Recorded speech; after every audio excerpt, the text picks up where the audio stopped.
검찰이 민주당 윤미향 의원을 불구속 기소하기로 결정을 했습니다. 혐의만 무려 8개입니다. 수사 착수 4개월 만에 업무상 횡령, 배임, 사기 혐의 등 윤미향 의원을 8개 혐의로 기소를 했습니다. 주요 혐의, 업무상 횡령, 위안부 피해자 할머니의 조의금 여행 경비 등등 5개 개인 계좌로 모금해서 5,755만 원을 개인적으로 썼다. 그리고 정대협 법인 계좌로 2,098만 원을 개인적으로 썼다. 마포쉼터 운영비 2,182만 원 등을 개인적으로 썼다. 그래서 총 1억 35만 원을 개인 용도로 윤미향 의원이 임의대로 썼다. 라는 것이 검찰 수사 결과입니다. 자, 일단은 이재명 기자, 이 외에도 또 다른 혐의, 8가지 혐의거든요. 뭐 사기도 들어가 있고요. 어떤 게 있습니까? 네, 굉장히 혐의가 많은데요. 그러니까 8가지 혐의이기 때문에 가장 대표적이었던 게 정부로부터 약 3억 원의 보정을 받았는데 그게 부정 수령됐다. 왜냐하면 인권박물관에 학예사가 있어야만 박물관 이제 보정을 받을 수 있는데 학예사가 없음에도 불구하고 마치 채용돼 있는 것처럼 그렇게 거짓서를 만들어서 보정을 받았다. 이런 또 이제 혐의가 있고요. 또 여성가족부로부터 위안부 피해자 치료 사업을 통해서 인건비 6,500만 원을 부정 수령했다. 이런 부분이 있는데 전 사실 윤미향 의원의 혐의 중에서 가장 어떻게 보면 윤리적이고 도덕적으로 문제가 될 부분은 바로 그러니까 치매 상태였던 김원옥 할머니가 받은 여성 인권상의 상금 중에 상금 1억을 받았는데 그 중에 약 7,900만 원 정도를 정의원이 기부를 받았습니다. 그런데 과연 이게 할머니의 제대로 된 의사를 얻어서 기부를 받은 거냐? 그게 아니라 검찰은 치매 상태인데 어떤 심신장애를 이용해서 오히려 윤미향 의원 측이, 정대현 측이, 정의원 측이 재산상 이익을 취했다 그래서 준사기죄를 적용했습니다. 준사기죄요? 그렇죠. 그러니까 심신 상태가 이제 온전하지 않은 상황에서 치매 상태인 할머니의 상금의 상당액을 어떻게 보면 유용했다 이렇게 보는 거죠. 그래서 전 이런 건 굉장히 어떻게 보면 이게 만약에 법정에서 유죄가 확정된다면 굉장히 윤미향 의원에 대한 치명적이고 도덕적으로 큰 상처를 받지 않을까 생각이 듭니다. 그렇군요. 검찰 출신의 김광삼 변호사님 그래서 오늘 모셨습니다. 네. 김 변호사님, 검찰에 계실 때 수사 많이 해보셨잖아요. 오늘 경향신문이 앞서 제가 신문 읽어주는 남자에서 이런 제목을 썼습니다. 검찰의 기소를 보면서 경향신문이 왜 윤미향 더불어민주당 의원은 개인 계좌로 돈을 모금했을까?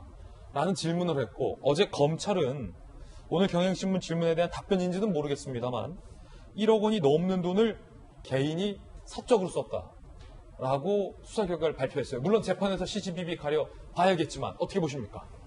일단 그 혐의 내용, 이제 8개 혐의 내용을 우리가 구체적으로 좀 보면 우리가 당시 윤미향 의원과 관련해서 굉장히 논란이 많이 있었잖아요. 그때 이제 언론에서도 굉장히 많은 내용이 나왔었는데 그 일부 몇 가지만 빼놓고는 거의 혐의가 검찰에서는 있다고 보고 기소를 한 거예요. 예. 그러니까 당시 이제 언론에 대해서 가짜 뉴스랄지 특히 굉장히 윤미향 의원을 옹호하는 측에 있는 사람들이 굉장히 많은 허위인 것처럼 얘기를 많이 했었는데 친일 얘기도 그때 막 그렇죠. 나왔었어요. 친일이랄지 여러 가지 공격이 많이 있었죠. 그런데 검찰이 기소한 것만 보면 그 당시 의혹들이 상당히 좀 사실로 드러난 게 아닌가 이렇게 볼 수밖에 없는 상황이 됐다고 봐요. 물론 재판 결과를 기다려 봐야 한다는 말씀도 분명히 드립니다. 네네. 그런데 저는 상당히 이제 윤미향 의원에 대한 수사 자체가 수사는 시작했지만 결국 그 뒤에 윤석열 총장이 굉장히 힘이 없어지고